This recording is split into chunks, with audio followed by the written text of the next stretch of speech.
अहम खबर आपके साथ शेयर करेंगे। वज़ीर-ए-आज़म शहबाज शरीफ की जानिब से पेट्रोलियम मसनूआत की कीमतों में कमी का ऐलान कर दिया गया है और पेट्रोलियम मसनूआत की कीमतों के नाम पर जो कमी की गई है वो फ्रॉड किया गया है। आपको बताएंगे, आपको ताज़ा खबर ये दे रहे हैं कि अभी शहबाज शरीफ की जानिब से ऐलान किया गया है, पेट्रोलियम मसनूआत की कीमतों में कमी कर दी गई है और इमरान खान का दबाव है जो कि काम कर गया है। शहबाज शरीफ ने पेट्रोलियम मसनूआत की कीमतों में कमी की है। पेट्रोल 18 रुपये 50 पैसे और डीजल 40 रुपये 54 पैसे फी लीटर कम कर दिया गया है।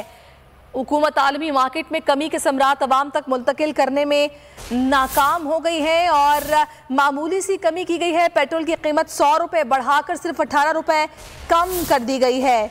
आपको फिर से आगाह करेंगे, वज़ीर-ए-आज़म शहबाज शरीफ ने अभी ऐलान किया है और आलमी मार्केट में खाम तेल की कीमत $94 फी बैरल हो गई है। गुज़श्ता 2 हफ्तों में आलमी मंडी में तेल की कीमत में $23 कमी हुई है और इम्पोर्टेड हुकूमत 3 माह में पेट्रोल 100 रुपये और डीजल 130 रुपये महंगा कर चुकी है और अभी मामूली सी कमी की गई है। 18 रुपये पेट्रोल सस्ता किया गया है और इसी सारी सूरत हाल पर बात करने के लिए इस वक्त साबिक वज़ीर ख़ज़ाना शौकत तरीन साहब हमारे साथ मौजूद हैं। बहुत शुक्रिया शौकत